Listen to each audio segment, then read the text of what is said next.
Questa mattina sulla sabbia io sento un gocciare. Katia, entro! Ma chi sei, scusa? Entra. Ciao! Sei Bimbo Bell, ciao! Ciao a tutti! Cosa fai qua a Radio Katia. Sabbia? Buongiorno! Buongiorno, Che ci fai qua? Posso salire in braccio? Sì, dai, sì, Vai, una 1, 2, coccola. 3. Via! Una coccola.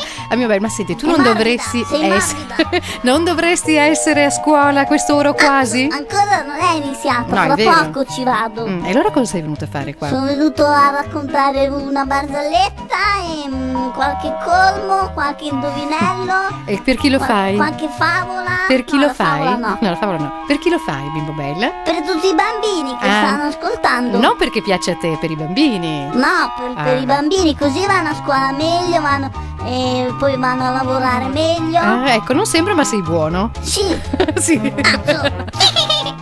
Allora, Bimbo Bell, che cosa ci hai preparato quest'oggi? Allora, c'è una barzellettina. Allora, al telefono. Idraulico, il mio rubinetto perde. Contro chi?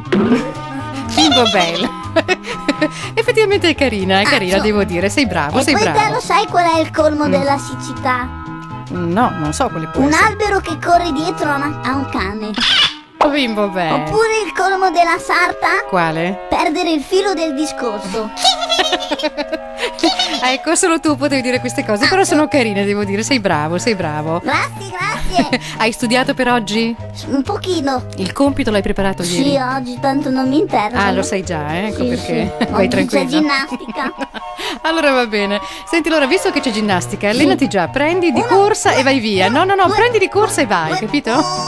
Oh, mamma mia. Bimbo Bell, il tempo è scaduto, come diceva qualcuno. Vado? Sì, caro. Torni domani? Sì, domani mattina A alla quest'ora? stessa ora. Ciao.